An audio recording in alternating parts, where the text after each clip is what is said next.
Welcome to This Week in Pulling, the show that brings you all the action from the world of tractor and truck pulling. I'm Dan Mayer, joined by Jeremy and Miles Krieger, and each week we'll dive into the latest highlights, breaking news, and behind-the-scenes stories from the sport we all love. From upcoming events, standout performances, and the rich history that shaped pulling into what it is today, we've got you covered. So buckle up, This Week in Pulling starts now. Well, welcome back. This Week in Pulling, episode number 53. And Jeremy, we're back at it. Week off. Last week kind of got tied up down at the Evansville area. We're working on things for the Busch Light Nationals down there. So I apologize to all the folks that tuned in, but unfortunately wasn't able to get to my office here and get things done. But we're back and we're ready to go again. Yeah, I told everybody you were working on Pulling Reference, and that's why you couldn't be there. Yeah, well, you know what? I gave the excuse that it was going to be back for the day after Easter there, the Polish holiday, and everybody thought I was full of stuff. But yeah, we were going to have some Paxi and Pussy Willows and Dingus Day after and some donuts and is that how you say it? Pax. Punchkis. Okay, I never could say that right. Punchkis. I come from Polish descent, so I've got that background in the Polish traditions and all that. So yes, that's punchkis and kolaches. That I hadn't heard. Kolaches. You never had a kolache before? I've had punchkis, but never a kolache. Kolaches are very, very, very good. I had a good friend from. They're very, very popular in Texas with Polish people. Really? Okay. And every year, he was a customer of mine, and every year, once a year, he would basically invite vendors and invite, the entire staff at his office, and he would all day make kolaches. Really? I'm going to have to check in when I go down to Texas this year. I'm going to have to see if I can get me some of those. That sounds really good. It is a traditional Central Eastern European pastry made from a soft, sweet yeast dough, often filled with fruit, cheese, or poppy seeds, and it is beloved in Texas, where it evolved to include savory sausages, technically kielbasa. The name comes from the word circle. Interesting. Okay. Well, I did learn something today. That's I like that. All right. And what you said, the other word. Punchkis. Yes. Punchkis, like a donut, basically. It's like spelled P-A-C-Z-S-K-I. Oh, yeah. There's, C-Z-S-K. Yeah, you name it. There's all kinds of letters in there that sounds nothing like you would pronounce it, you would think. I'm sure Ray Tylutki could tell us how to do it if he were here. I'm sure he could.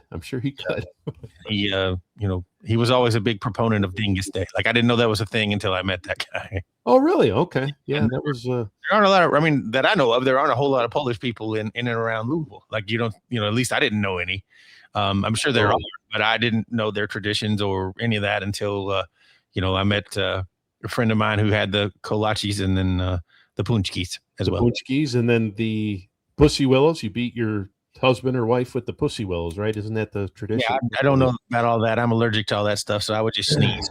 Yeah, that never got into that either. That was just something they did, and I don't know. Episode number 53. Welcome back. Happy to be here. Hope everybody's had a great, happy Easter and had a great time with their families. And we are kind of chomping at the bit to get ready. Now we're in that kind of that lull where we had sort of a taste of the season in March. We had the Southern Swing down in Florida, and there's been some indoor pulling going on. But now I feel like we're leveling off, and we're going to kind of go into that dark period before the season gets started in earnest. But yeah, excited to be here again and excited to talk about pulling. And I like today's topic. It's going to be a fun discussion.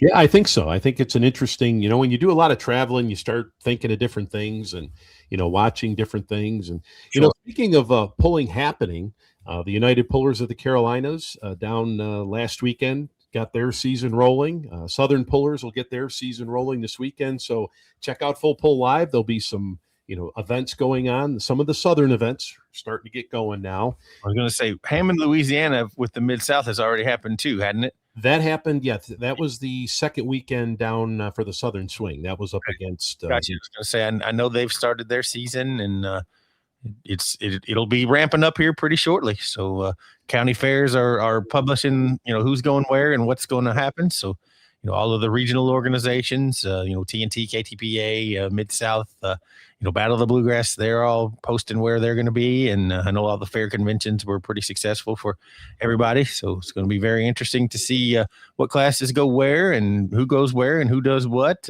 I know you'll be primarily full pulling it all summer and, on the chasing the NTPA circuit, and things are kind of up in the air as to where I'm going yet, but we'll keep posted if that all comes to pass.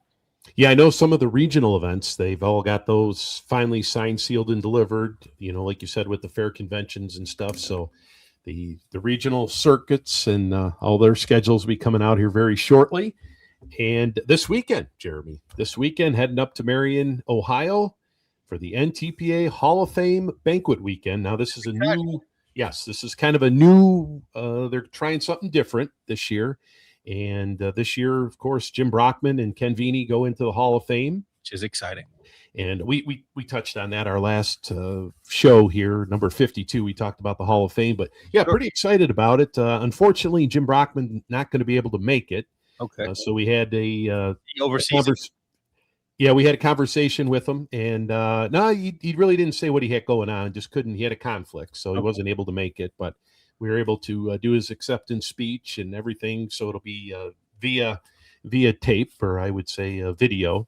And but it's going to be a great weekend. Something new they're trying. Everybody up at the.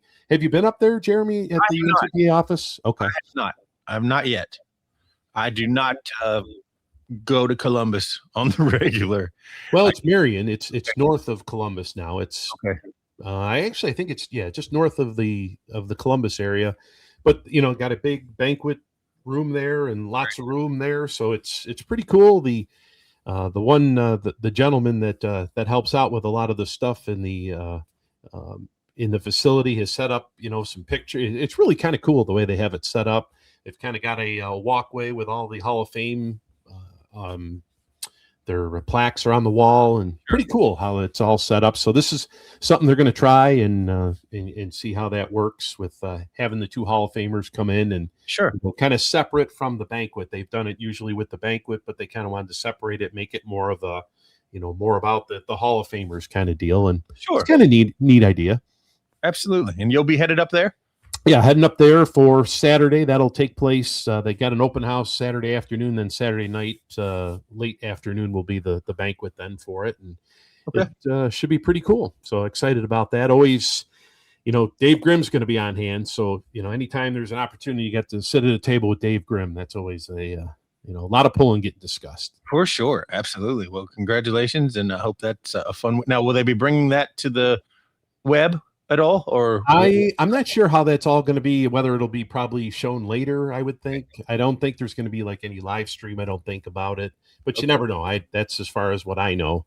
Okay. And we'll see. I'm sure it'll be, video become available of it as it kind of moves along. But Jeremy, speaking of our big topic this week, and watching the NHRA a couple weeks ago when they were down at the Gator Nationals, and was watching that during the week, and they talked about how the women in motorsports, especially in drag racing, and I got thinking, the different motorsports, women in pulling and women in drag racing have been very well represented over the years. Now, circle track racing, NASCAR, not so much. I mean, it's like I don't know, they just never seem to, there's been a few that have come close.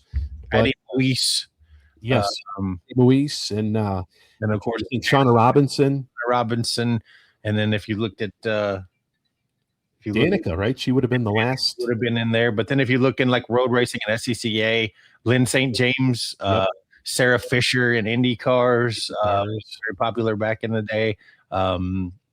So yeah, but yeah, I mean, I feel like that. I feel like they're more successful. I feel like absolutely, yeah. It's Erica Enders, of course, being at the top of her game in the pro stock ranks, has won however many world championships, and you really don't see a lot of that in circle track ranks of a national perspective. I mean, I'm sure there are ladies who are running 360 sprint cars on Friday nights somewhere and doing very well, but you don't really hear about it on a national scale in the circle track ranks, at least. Yeah, I mean, I'm trying to think back, in New York State, Stuart Friesen's wife, Jessica, she's a pretty, well-run 360 sprint car driver. I mean, she's won a lot of races and open wheel modifieds, Right. but really never to that next, World of Outlaw level. Sure. And, per se for sprint cars, and then you got the late model side of things on dirt, and you don't really see, the ladies, I don't know if they just, it's just a harder Right. area to get into, but you look at like now drag racing, Cha-Cha, it all started with Cha-Cha. And, Right. I'm sure everybody's seen the movie, the Heart Like a Wheel movie back in the 80s, and Right. just how hard it was for her to break that ice, get into, drag racing. And, we had, I'm And thinking this weekend. But looking back on that, how sexist was that? Making big Oh my gosh. Yeah. daddy sign her, sign her tech card, sign her license, knowing full well that, basically that's, I saw that movie. I've seen it several times, and I'm just like, thank you, Shirley, for what you put up with, because if it hadn't been for you and, several others in that era, but, I think Cha-Cha was the most successful, but there were Right. some on the lower. I remember like Shirley Sheehan in the super stock ranks, and there was a lady, I can't remember her name now, who raced a 41 Willys gasser. She was really good. Barbara, her name was Barbara something. I don't remember her name. And of course, you have people like Bunny Burkett. Over the years, yeah. Would be very, very popular on the the match racing circuits and the IHRA, and I think about Lori Johns, who had a nice run in the top fuel ranks with Jolly Rancher way back. So yeah, I mean, I just I agree with you. I think it's been very, very successful in the drag racing ranks and pulling, and they can hold their own. There's no question about that.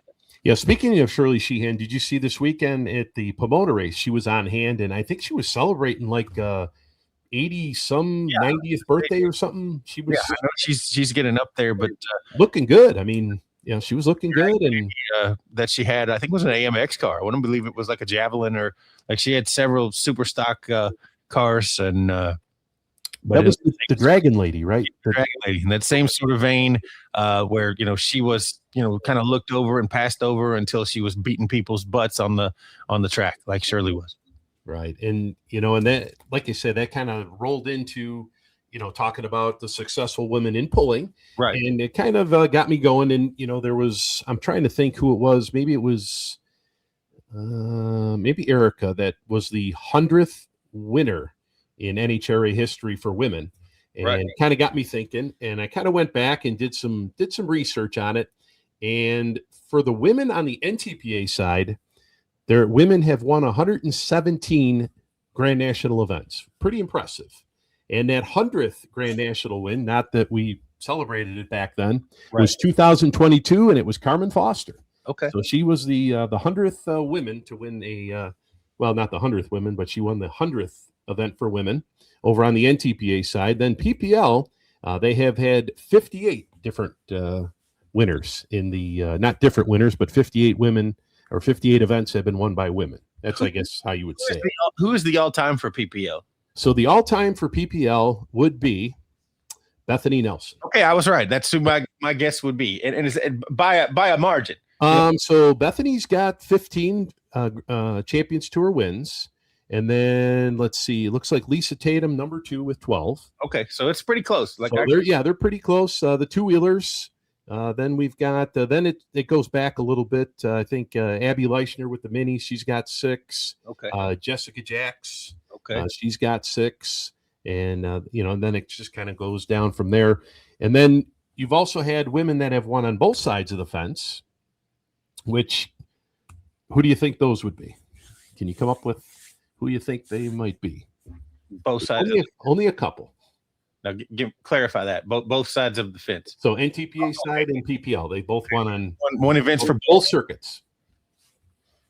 Renee Theobald. She's won. Okay. And Abby Leichner.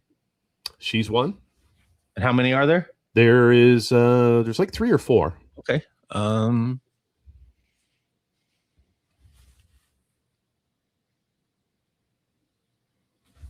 thinking. You're gonna gonna have mentioned one already. Okay. Lisa Tatum. Okay. Lisa's done it. And Camille Shelton Parrish. She's also won on both sides of the fence. Okay. I knew she won on the NTPA side. I didn't know she had a win in PPL. Yeah. Up at Hillsborough. Okay. So, and actually Jessica Jacks as well has done that. So I mean, there's so it's pretty impressive that the women have done so well on the NTPA side of things as far as all-time winners or all-time winningest driver for women. Who do you think?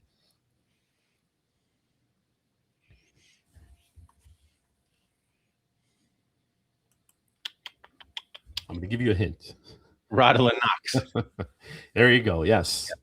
Yes. The country girl. The country girl. Dusty Arfon has probably had a few too. Dusty's had a few. She's on the list. Dusty is actually, I think she's won a couple. Yeah, she's won an unlimited class. It also is a modified class as well. So yeah, Rodlin, the all-time winner as far as the ladies go on the NTPA side. And yeah, it's it kind of interesting. It kind of got me thinking because I had a trivia question a couple of weeks ago about who was the first woman to win an NTPA Grand National mini class. And a lot of the folks were saying Margaret Smith. Now, Margaret Smith, we take a look here. She goes back to the mid-'70s. Okay. And her and her husband, Charlie, campaigned a mini rod. They had a couple of them. And she had actually won a few events. Now, this would be pre-NTPA Grand National competition. So back then, when the NTPA started, every event counted for the points. So there was no actual circuit. You just, when the polls were, everybody went, and at the end of it, 1 year later, they decided, hey, this is who's the points champ. So there was really no official record as far as, nobody really has the official record as far as how many events they would run during the year, but there was a whole bunch of them. So, but yeah, Margaret, she was a trailblazer back in the mid-'70s. I'm sure it was tough for her, just like, Cha-Cha there in the movie, trying to go against the guys, and especially in a mini rod. And you speak about Rodlin Knox, like we would be remiss if we didn't talk about the fact that before she was pulling, she was roasting the skins on, a BB. Not a top alcohol funny car. No. Nitro. Yeah, she ran both, but this is her in the 1976 with that country girl Dodge that they had, that she and John had campaigned. But yeah, I mean, I feel like she kind of crosses over and she's like, oh, I like drag racing, I'll do that now. Then of course her husband and son start building motors for everyone, and before you know it, there's a big mod sponsored by Dodge, and she has a wave of success with that machine. And so I feel like maybe she might have been the first crossover drag star, coming into pulling, the first lady to do good things in both, at least that I'm aware of. And if memory serves me right, I think it was kind of one of those deals where they didn't have a driver because, Phil Patterson used to drive for them. Right. And then they had Rick Ilsley drive for him there for a little bit near the late 80s. And then I think Brian had said, it was, hey, Mom, you want to try this kind of thing? And she's like, yeah, why not? And yeah, she blazed the trail, really. Well, and back in those days, match racing was everything. So I'm sure it was just easier for them to hit New England on a Saturday and Sunday and match race and make great money and stay close to home. Because back in those days, you could make a career out of match racing cars easily. Heck yeah, from coast to coast, right? When there was back then there wasn't a whole lot of national events, right? So and then like you say, that's how they made their money. Yeah, the Coca-Cola Cavalcade, you'd get 32 BBFCs on a Saturday night somewhere, and everybody would get a fair share of the purse for coming in. And of course, then match racing. I remember growing up at Ohio Valley here. We didn't see a whole lot of funny cars. I think the one time we did it was Mongoose versus the Snake. One time they got them both here. But also I remember Shirley was here and raced Dick LaHaye. Okay. Best 2 out of 3. I think they raced 3 times, and I remember very vividly them lining the end of the track, like the shutdown area, with flares down there, so they could see, because they raced them at night. And I remember very vividly that happening. But while we're talking about Shirley, I have an interesting story that I think everybody will like. So there's a family out of Mississippi, the Neal family, who was running with the Nitro Chaos now. They have a funny car called Burn in Love. And tragically, that is beautiful 69 Nova funny car. And tragically, last year, somehow, some way, there was an accident, and the trailer came loose from the toter and flipped and basically destroyed the race car and everything inside it. And so they had to, scramble to find a new car and a new trailer. And so they saw this trailer not far from them, like an old chaparral that had, seen better days. And when they got it and restored it and started working on it, they realized that it was an old Shirley trailer, and it still had all of, the notations and the specs that she asked for. And there are plaques on the trailer that talk about, Shirley's, the things that she asked for, like she wanted her generator in a particular spot. And I think there's still a stereo system that she had in it. Pioneer, right? She was Pioneer. Yeah, it was Pioneer. And so check out the Burn in Love Facebook team, and you'll be able to see that they have a full, half an hour video on getting what they call Shirley's trailer. And they've turned it into their own now. And their scheme's kind of like Evil Knievel, like, white with red and blue and stars. And so they've turned it into that. But they were shocked and amazed to realize that they were, kind of towing a piece of Nitro history with this trailer. That is wild. That's interesting. And you mentioned chaparral trailers. That was NHRA for how many years? Oh yeah, I mean that was the gold standard in the heyday of the early days. But yeah, so talking more about drag racing than we are pulling, but I feel like they kind of go hand in hand. That's what I always say. But I feel like I'm excited for the future. Like I'm excited to see some of the new kids on the block, the new ladies that are kind of carving paths right now. See what they do and where they go, and then be successful. Lindsay Campbell, I'm a fan. I'll tell you. I think I think good things are going to continue to happen. I'm not sure if they're going to chase the whole points now that they have, several businesses to run up there in PA. But, I'm excited for some of these new people. Jaden Littman, she's going to get that piece lined out in the diesel truck ranks. And I think she'll be very successful as time goes by. And, I just enjoy, seeing all the people that are out there now. And, of course, Taylor Corsa, we could talk about her. She's right. Yes. Forced to be reckoned with in the four-wheel drive ranks, and, came very close to winning a title and, lost it to her father, unfortunately. But, and then of course you talk about, Carmen Foster, another one in that rank that's, super, super, super successful over the years. Of course, I think she's basically retired now to become a mama, and there's not a thing wrong with that. But no, surprise me at all if she's back on the circuit later on in life, after she raises her kids. So when we look at by the numbers NTPA side, so we mentioned about Rodalyn Knox, 28 victories over the years. Okay. All in the unlimited class. She had just one modified win, so everything was unlimited except one. And then for the number 2 spots, really interesting, Renee Theobald, who was also on the PPL side. She's got 14 victories with the 2-wheel drive and the mini rod. Okay. And then another interesting is another competitor with 14, and that's Julia Ray. Okay, yeah, Julia Ray with the Super Farm. Yeah, that's and Super Farm and the Pro Stock too. Yep, in the Pro Stock, and one with the Super Farm, but the rest with the Pro Stock. But yeah, so they sit knotted in the second spot, number 2 at 14 wins. So it's kind of interesting, when you look back in all the classes. We talked about 4-wheel drive. Dawn Odell, she's got a couple Grand National wins when the Supermod 4-wheel drives were a Grand National class back in the day. Let me ask you this: Is Pat Jackman in there anywhere? She never got one, as well as another famous mini rod puller, old Belle Blosser. There's a picture of Belle with the late great Harold Walser at the Ohio State Fair. Look how skinny he is. Yeah. Look at Harold. Harold's looking good. Right. For the late 80s there. But Belle was another one that she ran real strong on the TNT circuit, and would venture out to the Grand National wins. And we also got to mention another tough modified puller, and that was Judy Knipstein out of Fort Wayne area. She had, I think she was about half dozen victories in the modified class, and came real close one year to a championship there. But yeah, Judy was another one there in the modified class that was pretty tough. And I was trying to kind of figure out, we had minis, 4-wheel drives, 2-wheel drives. You got Lily Stacy that won in Diesel Super. Absolutely. But nobody has ever won in the Super Stock Open or Unlimited Super class. Notice that was one that nobody had ever won in, and I was trying to think if there was another. But it's pretty interesting when I'll get this posted on a certain website here once we get all the kinks out of everything. But yeah, it's kind of neat to see where what everybody's. Terry Feiss has a victory in the light unlimited class, light mod class. And so, yeah, just kind of looking through Super Farm. We mentioned Julia Ray, Super Stock Diesel Trucks. Nobody, no ladies have won in that class either yet. Lily Stacy hasn't won in Eric's truck? Not one yet. Not that. Yeah.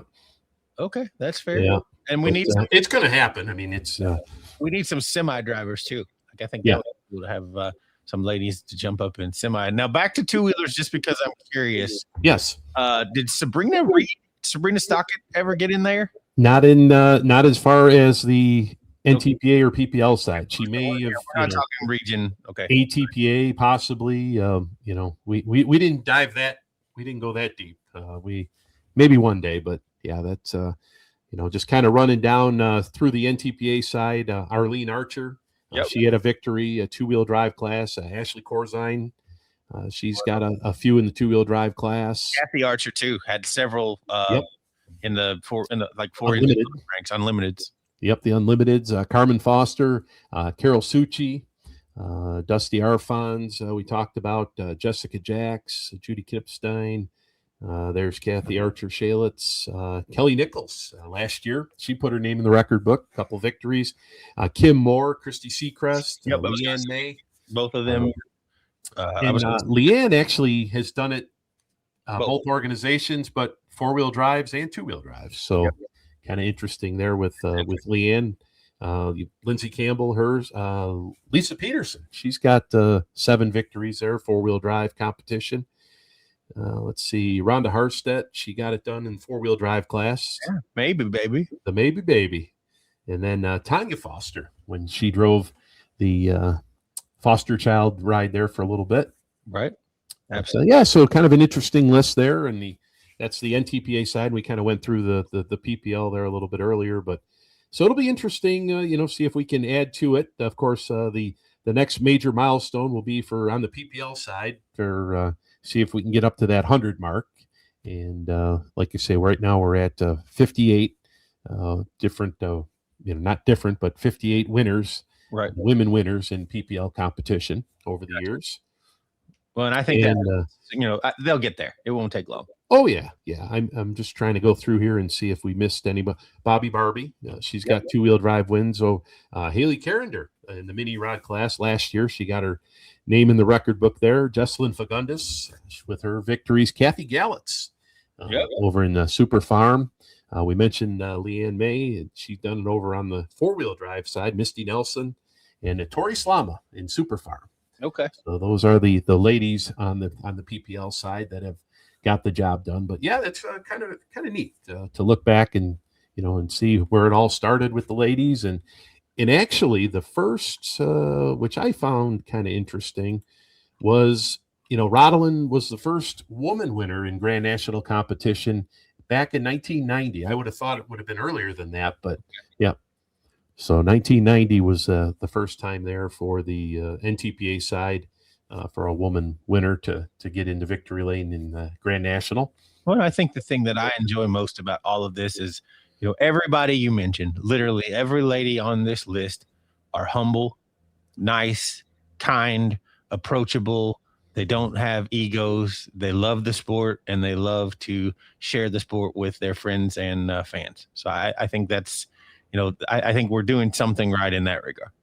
Oh, yeah, absolutely. And tough competitors. I mean, you look at, father-daughter teams, you've got, sibling teams, you've got husband-wife teams, that's, and which kind of, like you say, it kind of runs parallel with drag racing, how pulling and drag racing kind of work together as far as how things go and, competitor-wise. And yeah, it's pretty cool to, kind of come up with some different things and, and some of the names you forget about, looking at the list and, that have run over the years. And so it's kind of neat to, Well, I know we talked a little bit about Bethany Nelson. Of course, we have to mention Misty as well. Yep.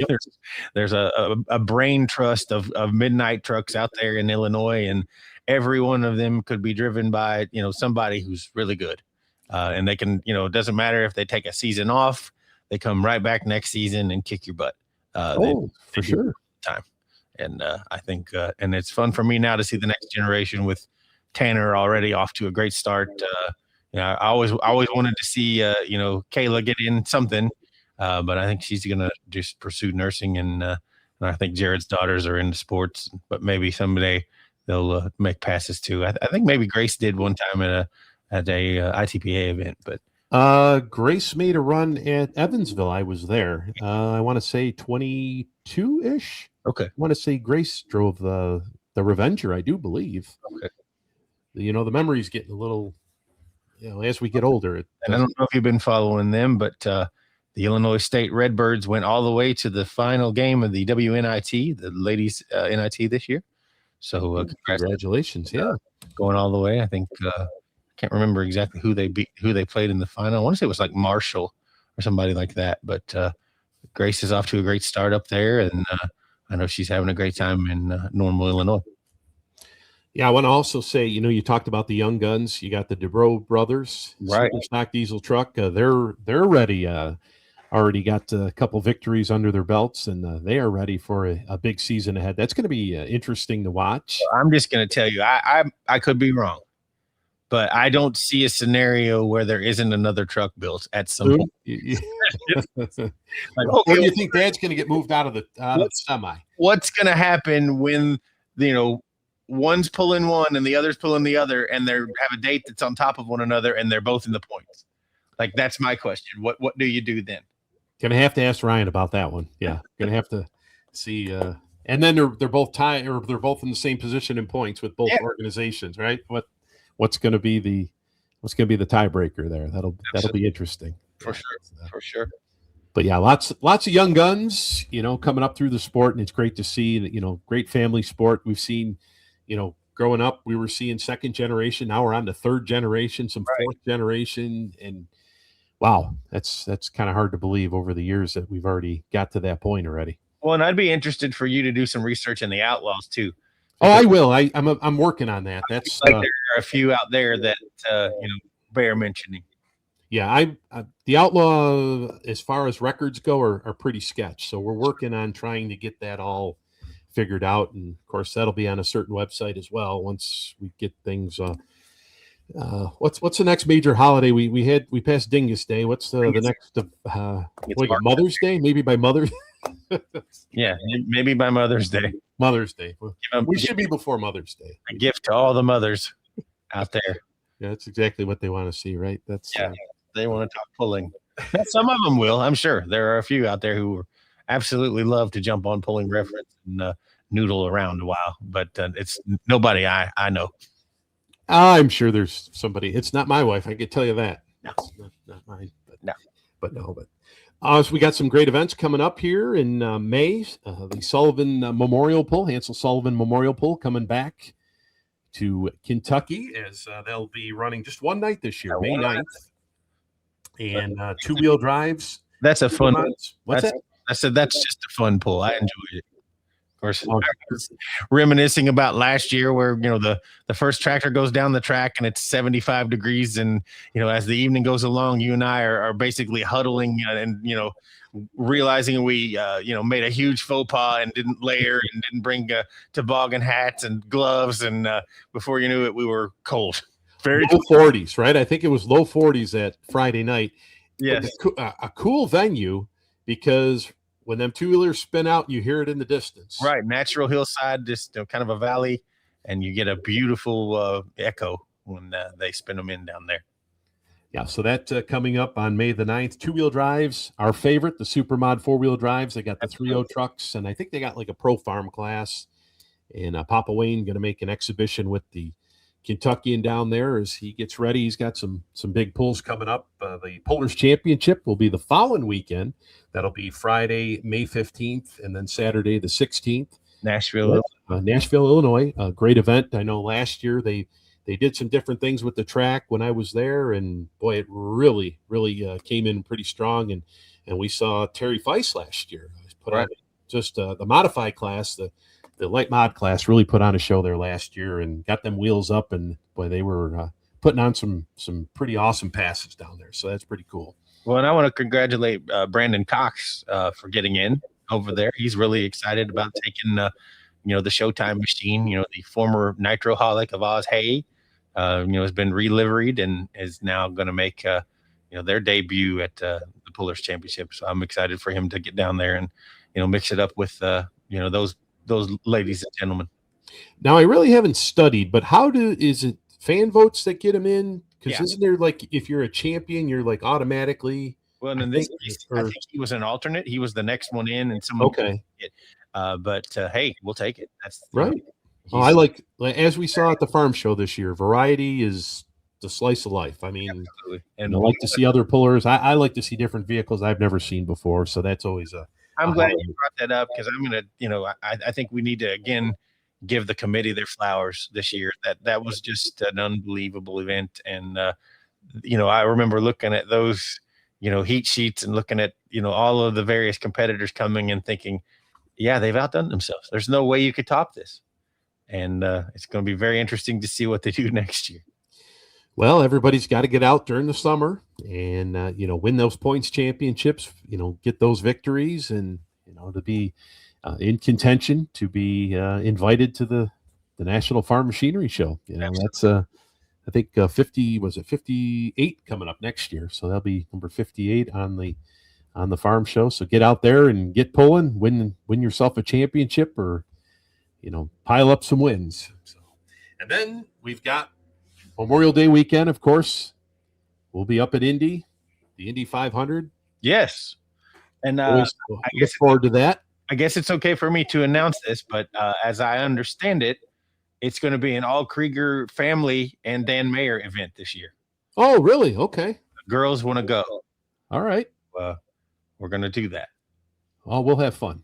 As long as it doesn't rain, even if it rains. Even if it does rain, we'll have fun. It rained sideways the first year we went, and we were under the cover, and I'm like, hey, there's rain behind us, and it's getting in our faces. How the hell does that all work? But what a fun time! If you haven't gone to the Indianapolis 500, you owe it to yourself to at least do that one time, and that's what my wife said. Like, that's a bucket list for everybody, and the pageantry, and back home again, and the marching band, and the milk, and just all of the traditions of the Indianapolis 500 are something everyone should be a part of. And the helicopter going around the racetrack, pacing the field with a helicopter. That was impressive. Absolutely. And I remember thinking, man, that guy's low. And the snake pit. Yes. And the snake pit. Like, and folks, for those of you who aren't, in the know, there's I don't know, I'm not going to call it a rave, but it sort of is. Death metal type of. There's a massive outdoor concert with lots of various DJs and bands. And I think people just go there and dance and do that and don't give a damn about the race or the fact that there even is a race. Like, they go to see the concert and party with their friends and, do all the things. So we always make a pilgrimage over to the snake pit just to say that we did, and to do some people watching, and, to see how many different, various people we hadn't seen for the years before. And, you always see wild, outlandish costumes and fishnet stockings and all kinds of crazy things happening over there in the snake pit. I guess it's kind of like the North Side in Bowling Green, but to a lesser extent. I don't want to sound like the old guy, but I'm not. The snake pit's not just the younger generation. It's our generation and older. I mean, it's all types. I mean, it's absolutely. But every time you and I get up there, we just feel out of place. We just a little bit. Yeah, I don't have my my Megadeth shirt doesn't fit me anymore, and the combat boots, and I don't smell like patchouli oil, so I don't think I'm going to head in there this time. But always fun to watch, and of course the manufacturers midway and all the cool things and souvenirs, and Bigfoot's usually always there on display somewhere. And I think last year we were able to tour some of the trailer lots and see if we could catch any of the race cars coming out, and it's just fun. It's a great event, and I'm really excited for it to get here. And I have never really been an IndyCar guy. Same.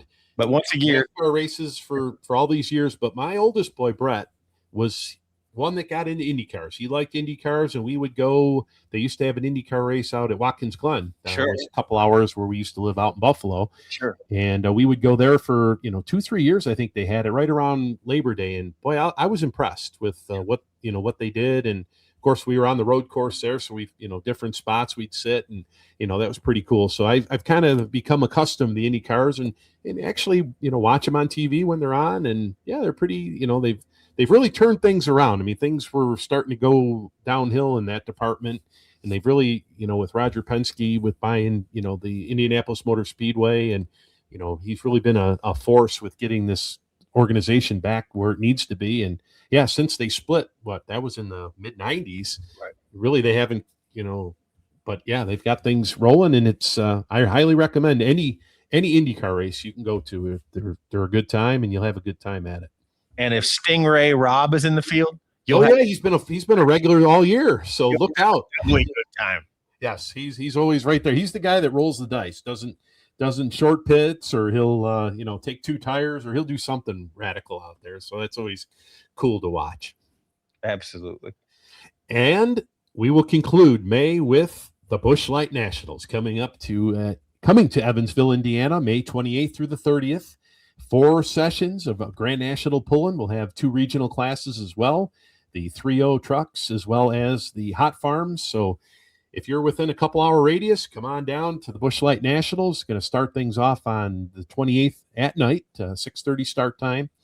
And then Saturday night and Friday night will be the 6 Grand National classes. I'm going to run the Super Farms and the Light Supers on Thursday night, and then Saturday afternoon. So those will be the other 2 Grand National classes in competition. So, we'll see the Unlimiteds, the Diesel Supers, Pro Stocks are going to kick off their season, as well as the Super Farms and the Light Super Stocks. Campsites are available if you. Yes, I want to talk about that, because there was a rumor going around that they're sold out. We've got plenty of room at the Vanderburg 4-H Center. We'll just keep going up the hill if we have to. So there was a rumor going around that the campsites were sold out. Nope, there's still camping available, and if we get to that point, we'll make more camping. So good deal. We're not gonna run out there, so we should be good on camping. And we've got one of the gentlemen from Bowling Green coming out there too. He's going to be I don't think it's the mayor of Bowling Green. I don't think he'll make it out there, but we'll see. There's going to be they're going to try to get things. Who knows? Just like to have a good time and watch pulling. So end of May, Busch Light Nationals, Evansville, Indiana. Be there. Absolutely. Well, Jeremy, I think we're ready to roll. We've touched our topic here this afternoon, and we are ready to move on. We say, if you're out down in the South, there is some pulling going on. The Southern Pullers, I know, get going here this weekend. Check them out. If not, that'll be on Full Pull Live. And anything good you got going here this weekend?